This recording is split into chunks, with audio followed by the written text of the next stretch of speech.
ਵਾਹਿਗੁਰੂ ਜੀ ਕਾ ਖਾਲਸਾ ਵਾਹਿਗੁਰੂ ਜੀ ਕੀ ਫਤਿਹ। मैं ਤੁਹਾਡੀ ਹੋਸਟ ਨੀਲਮ ਕੌਰ ਤੇ मैं TV 84 ਦੇ ਸਾਰੇ ਦਰਸ਼ਕਾਂ ਦਾ ਹਾਰਦਿਕ ਸਵਾਗਤ ਕਰਦੀ ਹਾਂ। ਪ੍ਰੋਗਰਾਮ ਸੱਚੋ ਸੱਚ ਵਿੱਚ ਰੋਜ਼ਾਨਾ ਦੀ ਤਰ੍ਹਾਂ ਤੁਹਾਡੇ ਤੇ ਸਾਡੇ ਹਰਮਨ ਪਿਆਰੇ ਡਾਕਟਰ ਅਮਨਜੀਤ ਸਿੰਘ ਮੇਰੇ ਨਾਲ ਬੈਠੇ ਹੋਏ ਨੇ। ਆਓ ਨਾਲ ਮਿਲ ਕੇ ਪ੍ਰੋਗਰਾਮ ਸ਼ੁਰੂ ਕਰਦੇ ਹਾਂ।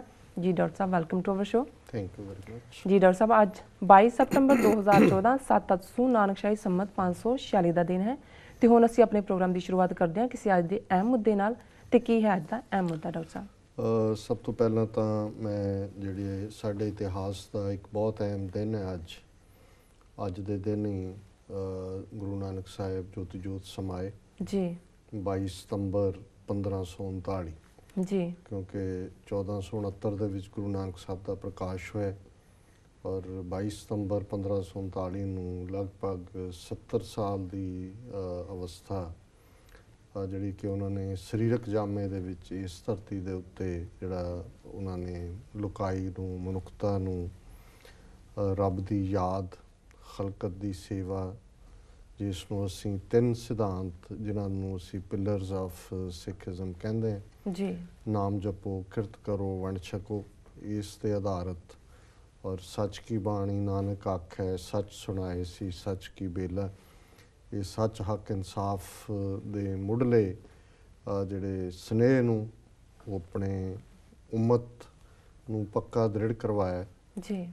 ਗੁਰੂ ਨਾਨਕ ਸਾਹਿਬ ਦੀ ਯਾਦ 'ਚ ਅੱਜ ਕਰਤਾਰਪੁਰ ਸਾਹਿਬ, ਜਿੱਥੇ ਕਿ ਗੁਰੂ ਨਾਨਕ ਸਾਹਿਬ ਨੇ ਆਪਣੀ ਜ਼ਿੰਦਗੀ ਦੇ ਅਖੀਰਲੇ 18 ਸਾਲ ਗੁਜ਼ਾਰੇ, ਇਹ ਰਾਵੀ ਦੇ ਕੰਢੇ ਵਸਿਆ, ਅੱਜ ਪਾਕਿਸਤਾਨੀ ਪੰਜਾਬ ਦਾ ਹਿੱਸਾ ਹੈ ਜੀ।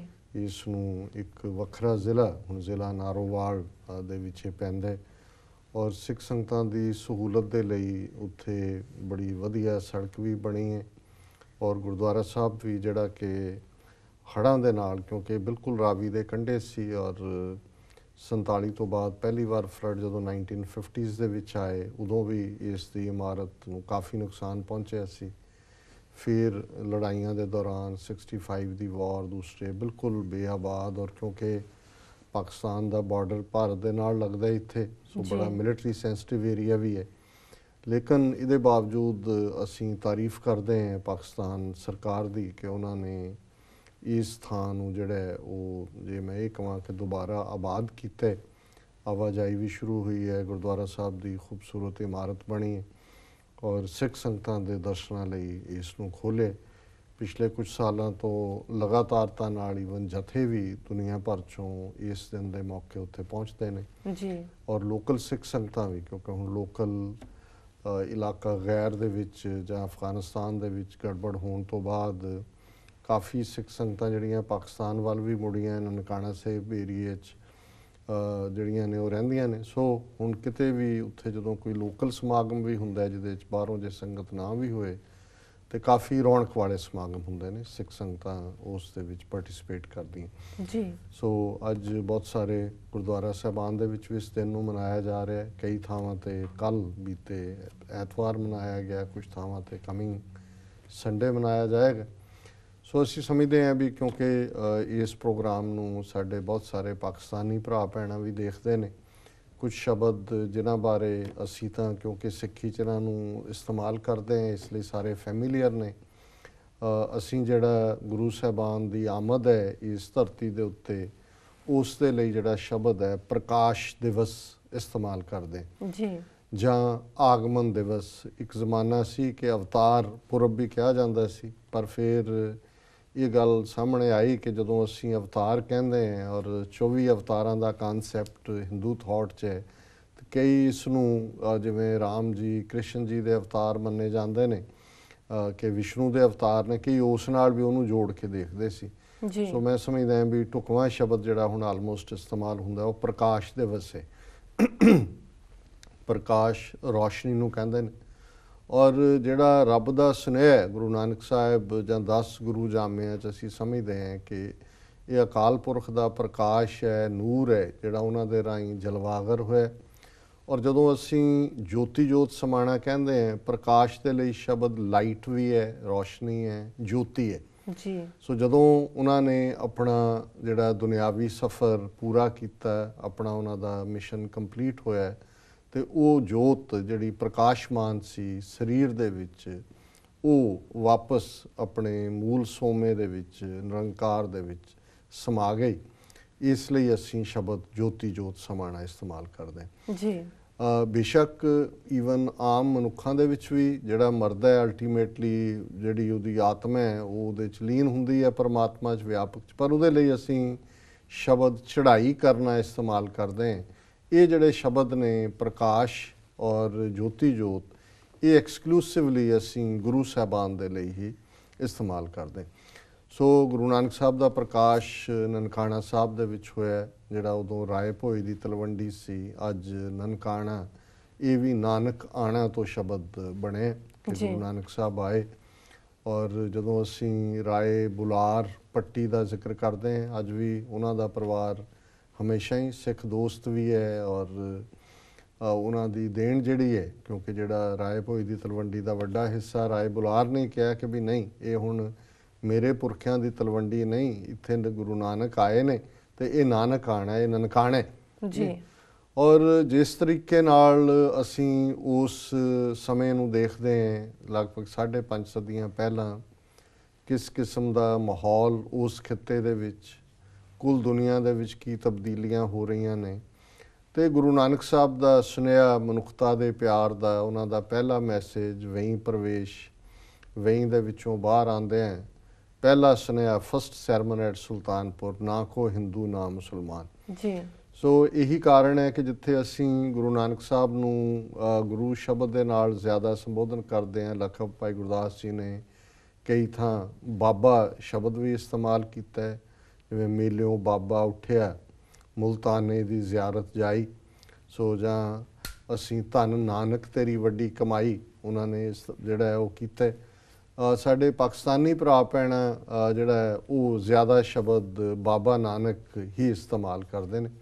ਔਰ ਉਹ ਵੀ ਜਦੋਂ ਖਾਸ ਤੌਰ 'ਤੇ ਸਿੱਖ ਸੰਗਤਾਂ ਉੱਥੇ ਜਾਂਦੀਆਂ ਨੇ, ਇਕੱਲਾ ਨਨਕਾਣਾ ਸਾਹਿਬ ਦੇ ਵਿੱਚ ਵਸਣ ਵਾਲੇ ਵਸਿੰਦੇ ਹੀ ਨਹੀਂ, ਇਹ ਸਾਰਾ ਖਿੱਤਾ ਹੀ ਜਿਹੜਾ ਹੈ ਗੁਰੂ ਨਾਨਕ ਸਾਹਿਬ ਨੂੰ ਇੱਕ ਆਪਣੇ ਪੀਰ ਦੇ ਤੌਰ 'ਤੇ ਵੀ ਦੇਖਦਾ ਹੈ। ਸੋ ਇਹ ਸਾਡੇ ਲਈ ਫਖਰ ਔਰ ਮਾਣ ਵਾਲੀ ਗੱਲ ਹੈ ਕਿ ਬਹੁਤ ਵਾਰ ਈਵਨ ਇਸ ਨੂੰ ਜਦੋਂ ਅਸੀਂ ਗੁਰੂ ਨਾਨਕ ਸਾਹਿਬ ਦੇ ਜੋਤੀ ਜੋਤ ਸਮਾਣ ਦੇ ਵਾਕਿਆ ਦੇ ਨਾਲ ਵੀ ਜੋੜ ਕੇ ਦੇਖਦੇ, ਜਿਹੜਾ ਪੁਰਾਣੇ ਸਾਖੀਕਾਰਾਂ ਨੇ ਜਾਂ ਇਤਿਹਾਸਕਾਰਾਂ ਨੇ ਲਿਖਿਆ ਕਿ ਈਵਨ ਉਸ ਵੇਲੇ ਵੀ ਆਪਸ ਦੇ ਵਿੱਚ, ਕਿਉਂਕਿ ਅਜੇ ਧਰਮ ਦੀਆਂ ਜਿਵੇਂ ਬਿਲਕੁਲ ਡਿਮਾਰਕੇਟਿਡ ਲਾਈਨਸ ਬਣੀਆਂ ਬਾਅਦ ਦੇ ਵਿੱਚ 230 ਸਾਲ ਬਾਅਦ ਖਾਲਸਾ ਪੰਥ ਦੀ ਸਾਜਨਾ ਜਾਂ ਆਪਣਾ ਰਸਮੋ ਰਿਵਾਜ ਔਰ ਆਪਣੀ ਪਛਾਣ ਜੀ, ਉਦੋਂ ਗੁਰੂ ਨਾਨਕ ਸਾਹਿਬ ਦੇ ਜਿਹੜੇ ਸ਼ਰਧਾਲੂ ਜਾਂ ਸਿੱਖਾਂ 'ਚ ਜਾਂ ਐਡਮਾਇਰਰਸ ਦੇ ਵਿੱਚ ਹਿੰਦੂ ਵੀ ਸਨ, ਮੁਸਲਮਾਨ ਵੀ ਸਨ, ਦਲਿਤ ਵੀ ਸਨ।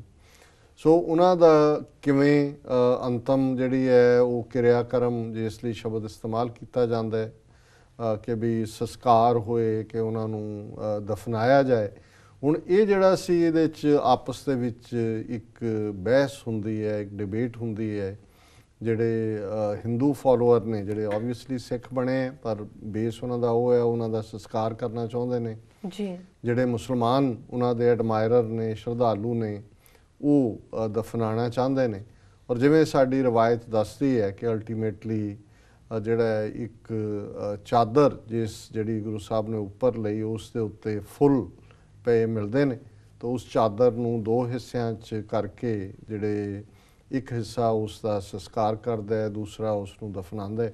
ਔਰ ਇਹ ਵੀ ਅੱਜ ਕਰਤਾਰਪੁਰ ਸਾਹਿਬ ਦੇ ਉਸ ਇਤਿਹਾਸਕ ਮੁਕਾਮ ਦੀ ਇਹ ਯੂਨੀਕਨੈਸ ਹੈ ਕਿ ਇੱਕ ਹਿੱਸੇ ਦੇ ਵਿੱਚ ਉਹ ਸਮਾਧ ਰੂਪ ਦੇ ਵਿੱਚ ਜਿੱਥੇ ਕਿ ਪ੍ਰਕਾਸ਼ ਹੈ ਉਹ ਬਣਿਆ ਹੋਇਆ, ਔਰ ਗੁਰਦੁਆਰਾ ਸਾਹਿਬ ਦੇ ਅਹਾਤੇ ਦੇ ਵਿੱਚ ਹੀ ਇੱਕ ਕਬਰ ਵੀ ਹੈ ਜਿਸ ਦੇ ਉੱਤੇ ਆ ਕੇ ਜਿਹੜਾ ਉਸ ਇਲਾਕੇ ਦੇ ਮੁਸਲਮਾਨ ਵੀਰ ਭੈਣਾਂ ਨੇ ਉਹ ਜਿਹੜੇ ਨੇ ਉਹ ਦੁਆ ਕਰਦੇ ਨੇ ਜਾਂ ਅੱਲਾ ਦੀ ਬੰਦਗੀ ਕਰਦੇ ਨੇ। ਸੋ ਇਹ ਬੇਸ਼ੱਕ ਮੈਂ ਸਮਝਦਾ ਵੀ ਦੁਨੀਆ 'ਚ ਜਦੋਂ ਸਾਂਝ ਦੀ ਗੱਲ ਹੁੰਦੀ ਹੈ, ਸੋ ਇਹ ਕਰਤਾਰਪੁਰ ਸਾਹਿਬ ਦਾ ਪਵਿੱਤਰ ਮੁਕਾਮ, ਜਿੱਥੇ ਗੁਰੂ ਨਾਨਕ ਸਾਹਿਬ ਨੇ ਪਹਿਲੀ ਉਦਾਸੀ ਲਗਭਗ 29 ਸਾਲ ਦੀ ਉਮਰ ਦੇ ਵਿੱਚ ਜਿਹੜੀ ਹੈ, ਜਾਂ 30 ਸਾਲ ਵੀ ਆਉਂਦਾ ਹੈ, 1469 'ਚ ਉਹਨਾਂ ਦਾ ਪ੍ਰਕਾਸ਼ ਹੁੰਦਾ ਹੈ। 1499 ਦੇ ਲਗਭਗ ਸੁਲਤਾਨਪੁਰ ਲੋਧੀ ਤੋਂ ਪਹਿਲੀ ਉਦਾਸੀ 'ਤੇ ਨਿਕਲਦੇ ਨੇ। ਔਰ ਇਹ ਸਾਰਾ ਜਿਹੜਾ ਸੀ ਕਿ ਪੂਰਬ ਵੱਲ ਜਾਣਾ ਹੈ, ਫਿਰ ਪੱਛਮ ਵੱਲ ਹੈ, ਉਸ ਦੇ ਵਿੱਚ ਕਿਵੇਂ ਹਿੰਦੂ ਤੀਰਥ ਹਰਿਦੁਆਰ ਹੈ, ਜਗਨਨਾਥਪੁਰੀ ਹੈ, ਉੜੀਸਾ ਹੈ, ਉੱਪਰ ਆਸਾਮ ਤੱਕ ਹੈ। ਜਦੋਂ ਅਸੀਂ ਪੱਛਮ ਵੱਲ ਦੇਖਦੇ ਹਾਂ ਤਾਂ ਫਿਰ ਗੁਰੂ ਨਾਨਕ ਸਾਹਿਬ ਦਾ ਮੱਕਾ, ਮਦੀਨਾ, ਬਗਦਾਦ ਔਰ ਇਹ ਸਾਰੇ ਖਿੱਤੇ ਵੱਲ ਹੈ। ਉੱਤਰ ਦੇ ਵੱਲ ਪਹਾੜਾਂ 'ਚ ਅੱਜ ਵੀ, ਹੁਣ ਪਿਛਲੇ ਦਿਨਾਂ 'ਚ ਹੀ ਸੀ ਕਿ ਇਕੱਲੇ ਕਾਠਮੰਡੂ ਦੇ ਵਿੱਚ, ਨੇਪਾਲ ਦੇ ਵਿੱਚ 7 ਮੱਠ ਨੇ ਨਾਨਕ ਮੱਠ ਦੇ ਨਾਂ ਥੱਲੇ। ਜੀ। ਸੋ ਗੁਰੂ ਨਾਨਕ ਸਾਹਿਬ ਦਾ ਈਵਨ ਚੀਨ ਜਾਣਾ ਵੀ ਹੁੰਦਾ ਹੈ, ਹਾਲਾਂਕਿ ਕੁਛ ਇਤਿਹਾਸਕ ਚੀਜ਼ਾਂ ਅਜੇ ਤੱਕ, ਇਤਿਹਾਸਕ ਮੁਕਾਮ ਲੱਭਣ ਵਾਲੇ ਨੇ। ਇਹ ਜਿਹੜੇ ਕਾਠਮੰਡੂ ਵਿਚਲੇ ਨਾਨਕ ਮੱਠ ਨੇ, ਇਹਨਾਂ ਦਾ ਵੀ ਬੜਾ ਤਾਜ਼ਾ ਹੀ ਇਹ ਸਾਰਾ ਸਾਹਮਣੇ ਆਇਆ। ਉਹਨਾਂ ਦੇ ਵਿੱਚ ਹੁਣ ਉਸਾਰੀ ਜਾਂ ਉਸ ਨੂੰ ਕਿਵੇਂ ਸਾਂਭ ਸੰਭਾਲ ਹੋਏ, ਇਸ ਬਾਰੇ ਸਿੱਖ ਸੰਗਤਾਂ ਦੇ ਵਿੱਚ ਵਿਚਾਰ ਚੱਲ ਰਹੇ ਨੇ। ਸੋ ਇਸੇ ਤਰ੍ਹਾਂ ਅਸੀਂ ਦੇਖਦੇ ਹਾਂ ਕਿ ਜੇ ਸਾਊਥ ਵੱਲ ਹੈ ਕਿ ਕਿਵੇਂ ਗੁਰੂ ਸਾਹਿਬ ਸ਼੍ਰੀਲੰਕਾ, ਈਵਨ ਤਮਿਲਨਾਡ ਤੋਂ ਸ਼੍ਰੀਲੰਕਾ, ਇਹ ਸਾਰੇ, ਔਰ ਉਹਦੇ 'ਚ ਉਹਨਾਂ ਨੇ ਸਾਰੇ ਹੀ ਜਿਹੜੇ ਉਸ ਵੇਲੇ ਦੇ ਪੰਡਤਾਂ ਦੇ, ਵਿਦਵਾਨਾਂ ਦੇ, ਜਿਹੜੇ ਹਿੰਦੂ ਥਾਟ ਵਾਲੇ ਨੇ, ਉਹਨਾਂ ਦੇ ਟਿਕਾਣਿਆਂ 'ਤੇ, ਸਿੱਧਾਂ ਜੋਗੀਆਂ ਦੇ, ਗੋਰਖ ਮਤਾ, ਨਾਨਕ ਮਤਾ ਬਣ ਜਾਂਦਾ ਹੈ। ਇਸੇ ਤਰ੍ਹਾਂ ਅਚਲ ਵਟਾਲੇ ਜੋਗੀਆਂ ਦੇ ਨਾਲ ਡਿਬੇਟ ਹੁੰਦੀ ਹੈ, ਔਰ ਮੁਸਲਮਾਨਾਂ ਦੇ ਨਾਲ ਜਿਹੜੇ ਉਹਨਾਂ ਦੇ ਸਕਾਲਰ ਉਲਮਾ ਨੇ ਬਗਦਾਦ, ਹੈ ਫਿਰ ਬਾਬਾ ਗਿਆ ਬਗਦਾਦ ਨੂੰ, ਹੈ ਫਿਰ ਬਗਦਾਦ ਦੇ ਵਿੱਚ ਕਿਵੇਂ ਜਿਹੜਾ ਉਹ ਇੱਕ ਡਿਬੇਟ ਹੁੰਦੀ ਹੈ। ਔਰ ਅੱਜ ਵੀ ਬਗਦਾਦ ਦੇ ਉਸ ਇੱਕ ਕਬਰਸਤਾਨ 'ਚ ਕਾਜ਼ੀ ਰੁਕਨਦੀਨ ਦੇ ਨਾਲ ਗੁਰੂ ਨਾਨਕ ਸਾਹਿਬ ਦੀ ਗੁਫ਼ਤਗੂ, ਉਸ ਦੀ ਯਾਦ ਬਣੀ ਹੋਈ ਹੈ। ਜੇ ਸੂਫੀਆਂ ਦੇ ਉਸ ਵੇਲੇ ਦੇ ਮੁਲਤਾਨ, ਪਾਕਪਟਨ, ਇੱਥੇ ਵੀ ਗੁਰੂ ਸਾਹਿਬ ਜਾਂਦੇ ਨੇ, ਹੋਰ ਵੀ ਥਾਵਾਂ 'ਤੇ। ਔਰ ਬਾਬਾ ਫਰੀਦ ਜੀ ਦੀ ਬਾਣੀ ਜਿਹੜੀ ਗੁਰੂ ਗ੍ਰੰਥ ਸਾਹਿਬ 'ਚ ਦਰਜ ਹੈ, ਉਹ ਜਿਹੜੇ ਬਾਬਾ ਫਰੀਦ ਦੇ ਗੱਦੀ ਨਸ਼ੀਨ ਨੇ ਪਾਕਪਟਨ 'ਚ, ਉਹਨਾਂ ਤੋਂ ਲੈਂਦੇ ਨੇ। ਔਰ ਇਸ ਤਰੀਕੇ ਦੇ ਨਾਲ 4 ਉਦਾਸੀਆਂ ਤੋਂ ਬਾਅਦ, ਜਿਹੜੀ ਚੌਥੀ ਉਦਾਸੀ ਤੋਂ ਪਹਿਲਾਂ ਆਲਮੋਸਟ, ਗੁਰੂ ਸਾਹਿਬ ਕਰਤਾਰਪੁਰ, ਜਿਹੜਾ ਕਿ ਰਾਵੀ ਦੇ ਕੰਢੇ ਹੈ, ਇਸ ਧਰਤੀ ਦੇ ਉੱਤੇ ਇੱਕ ਨਵਾਂ ਸ਼ਹਿਰ ਵਸਾਉਂਦੇ ਨੇ, ਕਰਤਾਰ ਦਾ ਸ਼ਹਿਰ, ਨਿਰੰਕਾਰ ਦਾ ਸ਼ਹਿਰ, ਜਿੱਥੇ ਹਿੰਦੂ ਮੁਸਲਮਾਨ ਸਾਰੇ ਹੀ ਸਾਂਝੀ ਖੇਤੀ ਕਰਦੇ ਨੇ, ਨਿਰੰਕਾਰ ਦੀ ਬੰਦਗੀ ਕਰਦੇ ਨੇ। ਔਰ ਅਖੀਰ ਇੱਥੇ ਹੀ ਅੱਜ ਤੋਂ ਠੀਕ ਜਦੋਂ ਅਸੀਂ 2-3 ਦਿਨ ਪਹਿਲਾਂ ਜ਼ਿਕਰ ਕੀਤਾ ਸੀ ਕਿ ਗੁਰੂ ਅੰਗਦ ਦੇਵ ਜੀ, ਭਾਈ ਲਹਿਣਾ ਜੀ ਨੂੰ ਗੁਰਗੱਦੀ ਦੇ ਕੇ ਗੁਰੂ ਅੰਗਦ ਸਾਹਿਬ ਦੇ ਰੂਪ ਦੇ ਵਿੱਚ ਪ੍ਰਕਾਸ਼ਮਾਨ ਕਰਦੇ ਨੇ, ਔਰ ਗੁਰੂ ਅੰਗਦ ਸਾਹਿਬ ਨੂੰ ਖਡੂਰ ਸਾਹਿਬ ਭੇਜ ਦਿੰਦੇ ਨੇ। ਔਰ ਗੁਰੂ ਨਾਨਕ ਸਾਹਿਬ ਅੱਜ ਦੇ ਦਿਨ 1539 ਦੇ ਵਿੱਚ ਕਰਤਾਰਪੁਰ ਸਾਹਿਬ ਵਿਖੇ ਜੋਤੀ ਜੋਤ ਸਮਾਉਂਦੇ ਨੇ। ਸੋ ਇਹ ਪੁਰਬ ਦੁਨੀਆ ਭਰ ਦੇ ਵਿੱਚ ਮਨਾਇਆ ਜਾ ਰਿਹਾ ਹੈ। ਔਰ ਇਹ ਜਿਹੜੀ ਜੋਤ ਹੈ, ਜਦੋਂ ਅਸੀਂ ਪ੍ਰਕਾਸ਼ ਕਹਿੰਦੇ ਹਾਂ, ਸਰੀਰ ਠੀਕ ਹੈ, ਇੱਕ ਸਰੀਰ ਦਾ ਧਰਮ ਹੈ ਦੁਨੀਆ ਦੇ ਵਿੱਚ, ਜਿਹੜਾ ਵੀ ਸਰੀਰ ਰੂਪ ਦੇ ਵਿੱਚ। ਇਸ ਲਈ ਰੱਬ ਨੂੰ ਅਸੀਂ ਜਦੋਂ ਜਪਜੀ ਸਾਹਿਬ ਪੜ੍ਹਦੇ ਹਾਂ, ਮੂਲ ਮੰਤਰ ਪੜ੍ਹਦੇ ਹਾਂ, ਤੇ ਅਜੂਨੀ ਕਹਿੰਦੇ ਕਿ ਉਹ ਜੂਨ ਦੇ ਵਿੱਚ ਨਹੀਂ ਆਉਂਦਾ, ਰੱਬ ਜੂਨ ਦੇ ਵਿੱਚ ਨਹੀਂ ਹੈ। ਜਿਹੜਾ ਜੂਨ ਦੇ ਵਿੱਚ ਆਇਆ ਉਹ ਉਸ ਸਰੀਰ ਨੇ ਜਾਣਾ ਜੀ। ਸੋ ਲੇਕਿਨ ਕਿਉਂਕਿ ਗੁਰੂ ਪ੍ਰਕਾਸ਼ ਰੂਪ ਨੇ, ਗੁਰੂ ਨਾਨਕ ਸਾਹਿਬ ਚਲੇ ਗਏ ਸੰਸਾਰ ਤੋਂ ਸਰੀਰਕ ਰੂਪ ਤੋਂ, ਪਰ ਉਹਨਾਂ ਦਾ ਉਹ ਭਾਈ ਲਹਿਣਾ ਜੀ 'ਚ ਪ੍ਰਕਾਸ਼ਮਾਨ ਹੋ ਕੇ ਗੁਰੂ ਅੰਗਦ ਬਣੇ। ਗੁਰੂ ਅੰਗਦ ਚਲੇ ਗਏ ਸਰੀਰਕ ਤੌਰ 'ਤੇ, ਪ੍ਰਕਾਸ਼ਮਾਨ ਗੁਰੂ ਅਮਰਦਾਸ ਜੀ 'ਚ ਹੋਏ। 10 ਗੁਰੂ ਸਾਹਿਬਾਨ 'ਚ ਇਸ ਤਰ੍ਹਾਂ ਇਹ ਨਾਨਕ ਜੋਤ ਚੱਲੀ। ਤੇ ਫਿਰ 10ਵੇਂ ਪਾਤਸ਼ਾਹ ਜੋਤੀ ਜੋਤ ਸਮਾਉਣ ਤੋਂ ਪਹਿਲਾਂ ਸਭ ਸਿੱਖਣ ਕੋ ਹੁਕਮ ਹੈ ਗੁਰੂ ਮਾਨਿਓ ਗ੍ਰੰਥ। ਸਾਨੂੰ ਗੁਰੂ ਗ੍ਰੰਥ ਸਾਹਿਬ ਦੇ ਲੜ ਲਾ ਗਏ। ਉਹਨਾਂ ਦੀ ਜਿਹੜੀ ਅਧਿਆਤਮਕ ਪ੍ਰਕਾਸ਼ ਹੈ ਗੁਰੂ ਗ੍ਰੰਥ ਸਾਹਿਬ 'ਚ ਹੈ। ਇਸ ਲਈ ਗੁਰੂ ਨਾਨਕ ਕਿਤੇ ਗਏ ਨਹੀਂ। ਅੱਜ ਵੀ ਜਦੋਂ ਅਸੀਂ ਗੁਰੂ ਗ੍ਰੰਥ ਸਾਹਿਬ ਜੀ ਅੱਗੇ ਸਿਰ ਝੁਕਾਉਂਦੇ ਹਾਂ, 10 ਗੁਰੂਆਂ ਦੀ ਜੋਤ, ਔਰ ਉਹ ਜਿਹੜਾ ਬਾਣੀ ਗੁਰੂ ਹੈ, ਬਾਣੀ ਇਟਰਨਲ ਗੁਰੂ ਬਾਣੀ ਦੇ ਤੌਰ 'ਤੇ ਸਾਡੇ ਸਾਹਮਣੇ। ਸੋ ਅਸੀਂ ਸਮਝਦੇ ਹਾਂ ਕਿ ਅੱਜ ਜਦੋਂ ਕਿ 21ਵੀਂ ਸਦੀ ਦੇ ਵਿੱਚ ਗੁਰੂ ਨਾਨਕ ਦੀ ਉਮਤ ਲਗਭਗ 30 ਮਿਲੀਅਨ ਦੇ ਲਗਭਗ ਅਸੀਂ ਦੁਨੀਆ ਭਰ ਵਿੱਚ ਵਸਦੇ ਹਾਂ। 5ਵਾਂ ਵੱਡਾ ਅਸੀਂ ਦੁਨੀਆ ਦਾ ਧਰਮ ਹੈ। ਔਰ ਇਹਦੇ 'ਚ ਕੋਈ ਸ਼ੱਕ ਨਹੀਂ ਹੈ ਕਿ ਇਹਨਾਂ ਲਗਭਗ 5.5 ਸਦੀਆਂ 'ਚ ਜਿੰਨੇ ਚੈਲੰਜ ਇਸ ਕੌਮ ਦੇ ਸਾਹਮਣੇ ਆਏ, ਗੁਰੂ ਨਾਨਕ ਸਾਹਿਬ ਦੇ ਸੁਨੇਹੇ ਨੂੰ, ਸਰਬੱਤ ਦੇ ਭਲੇ ਨੂੰ ਜਿਉਂਦਿਆਂ ਰੱਖਣ ਦੇ ਲਈ ਹਮੇਸ਼ਾ ਲਈ ਇਹ ਕੌਮ ਤਾਕਤਵਰ ਜਿਹੜੇ ਰਜੀਮ ਸੀ ਉਸ ਧਰਤੀ ਦੇ, ਉਹਨਾਂ ਦੇ ਨਾਲ ਟਕਰਾਈ। ਉਹ ਮੁਗਲ ਹੋਣ, ਅਫਗਾਨ ਹੋਣ, ਅੰਗਰੇਜ਼ ਹੋਣ, ਅੱਜ ਦੇ ਹਿੰਦੂਤਵੀ ਵੀ ਹਾਕਮ ਹੋਣ। ਔਰ ਜਿਹੜੀ ਸਾਡੀ ਸਟਰੈਂਥ ਰਹੀ ਜਾਂ ਜਿਸ ਦੇ ਨਾਲ ਕੌਮ ਹਮੇਸ਼ਾ ਘੱਲੂਕਾਰਿਆਂ 'ਚੋਂ ਵੀ ਹੋਰ ਮਜ਼ਬੂਤ ਹੋ ਕੇ ਨਿਕਲੀ, ਇਹ ਗੁਰੂ ਸਾਹਿਬਾਨ ਦੀ ਬਖਸ਼ਿਸ਼, ਗੁਰੂ ਸਾਹਿਬਾਨ ਦਾ ਉਹ ਰਹਿਮਤ ਭਰਿਆ ਹੱਥ ਕੌਮ ਦੇ ਸਿਰ 'ਤੇ, ਕਿ ਜਿਸ ਕੌਮ ਨੂੰ ਗੁਰੂ ਨੇ ਇਹ ਪ੍ਰੇਮ ਦਾ ਰਸਤਾ, ਜੋ ਤੋ, ਇਹ ਵੀ ਗੁਰੂ ਨਾਨਕ ਸਾਹਿਬ ਦੀ ਬਾਣੀ ਹੈ, ਜੋ ਤੋ ਪ੍ਰੇਮ ਖੇਲਨ ਕਾ ਚਾਓ, ਸਿਰ ਧਰ ਤਲੀ ਗਲੀ ਮੇਰੀ ਆਓ, ਇਤ ਮਾਰਗ ਪੈਰ ਧਰੀਜੈ, ਸਿਰ ਦੀਜੈ ਕਾਣ ਨਾ ਕੀਜੈ।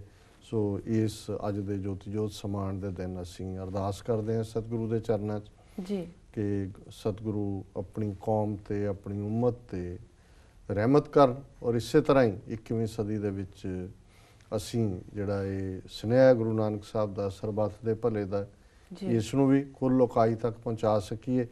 ਔਰ ਉਸ ਧਰਤੀ ਤੇ, ਜਿਸ ਧਰਤੀ ਤੇ ਗੁਰੂ ਨਾਨਕ ਆਏ ਸਾਊਥ ਏਸ਼ੀਆ, ਜਿੱਥੇ ਕਿ ਉਦੋਂ ਵੀ ਦੋ ਸਕੂਲ ਆਫ ਥਾਟ ਇਹਨਾਂ ਦਾ ਟਕਰਾਅ ਸੀ, ਜਿਸ ਨੂੰ ਭਾਈ ਗੁਰਦਾਸ ਜੀ ਨੇ ਫਰਮਾਇਆ ਸੀ ਕਿ ਸੱਚ ਕਿਨਾਰੇ ਰਹਿ ਗਿਆ, ਖੈ ਮਰਦੇ ਬਾਹਮਣ ਮੌਲਾਣੇ, ਸਿਰੋਂ ਨਾ ਮਿੱਟੇ ਆਵਣ ਜਾਣੇ। ਕਿ ਟਰੂਥ ਕੈਜੂਅਲਟੀ ਬਣਿਆ, ਬਾਹਮਣ ਔਰ ਮੌਲਾਣੇ ਇੱਕ ਦੂਜੇ ਦੇ ਨਾਲ ਫਸ ਰਹੇ ਨੇ। ਸੋ ਅੱਜ ਵੀ ਅਸੀਂ ਸਮਝਦੇ ਹਾਂ ਕਿ ਉਹੀ ਥਾਟ, ਬੇਸ਼ੱਕ ਇੰਡੀਆ ਪਾਕਿਸਤਾਨ 47 ਦੇ ਵਿੱਚ ਦੋ ਅੱਡ-ਅੱਡ ਮੁਲਕਾਂ ਦੇ ਰੂਪ ਸਾਹਮਣੇ ਆਏ ਜੀ, ਪਰ ਦੋਨੋਂ ਹੀ ਟਕਰਾਅ ਦੇ ਰਸਤੇ ਨਿੱਤੇ ਨੇ ਪਿਛਲੇ 67 ਸਾਲਾਂ 'ਚ। ਔਰ ਗੁਰੂ ਨਾਨਕ ਸਾਹਿਬ ਵਿਚਕਾਰ ਕਰਤਾਰਪੁਰ ਬੈਠੇ ਨੇ, ਦੋਨਾਂ ਦੀ ਸਰਹੱਦ ਦੇ ਉੱਤੇ ਇਹ ਸੁਨੇਹਾ ਦਿੰਦੇ ਆ ਕਿ ਵੀ ਅਲਟੀਮੇਟਲੀ, ਔਰ ਜਦੋਂ ਅਸੀਂ ਖਾਲਿਸਤਾਨ ਬਫਰ ਸਟੇਟ ਦੀ ਗੱਲ ਕਰਦੇ ਹਾਂ ਤੇ ਸਾਡੇ ਸਾਹਮਣੇ ਇਹ ਜਿਹੜਾ ਮਿਸਟਿਕ, ਜਿਹੜਾ ਰੂਹਾਨੀ ਸੁਨੇਹਾ ਉਹ ਵੀ ਹੈ। ਇੱਥੇ ਵੀ ਗੁਰੂ ਨਾਨਕ ਸਾਹਿਬ ਦਾ ਜਿਹੜਾ ਜੋਤੀ ਜੋਤ ਸਮਾਨ ਦਾ ਮੁਕਾਮ ਹੋਣਾ, ਔਰ ਜਿੱਥੇ ਗੁਜਰਾਤ ਦਾ ਸਮੁੰਦਰ ਹੈ ਉੱਥੇ ਵਿਚਕਾਰ ਐਨ ਸਮੁੰਦਰ ਦਾ ਜਿਹੜਾ ਪਾਕਿਸਤਾਨ ਨਾਲੋਂ ਸੈਪਰੇਟ ਹੁੰਦਾ ਹੈ, ਲਖਪਤ ਨਾਂ ਦੀ ਥਾਂ ਹੈ ਜਿਹੜਾ ਕਿ ਸਮੁੰਦਰ ਦੇ ਵਿੱਚ ਗੁਰਦੁਆਰਾ ਹੈ ਜਿੱਥੇ ਗੁਰੂ ਨਾਨਕ ਸਾਹਿਬ ਗਏ। ਸੋ ਮੈਂ ਹਮੇਸ਼ਾ ਇਹ ਜਿਹੜਾ ਰੂਹਾਨੀ ਮੈਸੇਜ ਹੈ ਇਸ ਨੂੰ ਮਹਿਸੂਸ ਕਰਦਾ ਤੇ ਕਹਿੰਦਾ ਵੀ ਗੁਰੂ ਨਾਨਕ ਸਾਹਿਬ ਨੇ ਬਾਰਡਰ ਵੀ ਡਿਫਾਈਨ ਕੀਤਾ ਹੋਇਆ, ਔਰ ਅਸੀਂ ਤੁਹਾਡੇ ਦੋਨਾਂ ਦੇ ਵਿਚਾਲੇ ਬੈਠੇ, ਜਿੱਥੇ ਕਿ 1000 ਸਾਲ ਦਾ ਕ੍ਰਾਈਸਿਸ ਹੈ ਫੇਥ ਦਾ, ਸਾਡੇ ਲਈ ਤਾਂ ਇਹੀ ਅੱਜ ਵੀ ਪੰਜਾਬ ਦੇ ਫੋਕਲੋਰ 'ਚ ਗੁਰੂ ਨਾਨਕ ਸ਼ਾਹ ਫਕੀਰ, ਹਿੰਦੂ ਕਾ ਗੁਰੂ ਮੁਸਲਮਾਨ ਕਾ ਪੀਰ, ਗੁਰੂ ਨਾਨਕ ਸਾਂਝੇ ਨੇ, ਸਿੱਖ ਕੌਮ ਵੀ ਸਾਂਝੀ ਹੈ, ਔਰ ਅਸੀਂ ਦੋਨਾਂ ਨੂੰ ਸੈਪਰੇਟ ਰੱਖ ਕੇ ਸਰਬੱਤ ਦੇ ਭਲੇ ਦਾ, ਮਨੁੱਖਤਾ ਦਾ ਸੁਨੇਹਾ ਜਿਹੜਾ ਉਹ ਸਾਡੇ 'ਚ ਐਮਬੈਡਿਡ ਹੈ, ਗੁਰੂ ਗ੍ਰੰਥ ਸਾਹਿਬ ਦੀ ਬਾਣੀ 'ਚ ਐਮਬੈਡਿਡ ਹੈ, ਔਰ ਅਸੀਂ ਉਸ ਦੇ ਝੰਡਾ ਬਰਦਾਰ ਹੈ। ਗੁਰੂ ਬਖਸ਼ਿਸ਼ ਕਰਨ, ਕੌਮ ਜਿਹੜੀ ਹੈ ਇਸ ਅਜੋਕੇ ਕ੍ਰਾਈਸਿਸ 'ਚੋਂ ਵੀ ਸੁਰਖਰੂ ਹੋ ਕੇ ਨਿਕਲੇ, ਔਰ ਇੱਕ ਬਫਰ ਸਟੇਟ ਖਾਲਿਸਤਾਨ ਦੀ ਕਾਇਮੀ ਹੀ ਉਸ ਖਿੱਤੇ ਦੇ ਵਿੱਚ ਹਮੇਸ਼ਾ ਦੀ ਪੀਸ, ਸਟੇਬਿਲਿਟੀ, ਪ੍ਰੋਸਪੈਰਿਟੀ ਇਸ ਦੇ ਨਾਲ ਹੀ ਸੰਭਵ ਹੋ ਸਕੇ। ਜੀ ਡਾਕਟਰ ਸਾਹਿਬ, ਤੁਹਾਡਾ ਬਹੁਤ ਬਹੁਤ ਸ਼ੁਕਰੀਆ। ਇਸ ਨਾਲ ਲੈਣੇ ਬ੍ਰੇਕ। ਵੀਅਰਸ, ਤੁਸੀਂ ਕਿਤੇ ਨਹੀਂ ਜਾਣਾ, ਮਿਲਦੇ ਹਾਂ ਛੋਟੇ ਵਕਫੇ ਤੋਂ ਬਾਅਦ।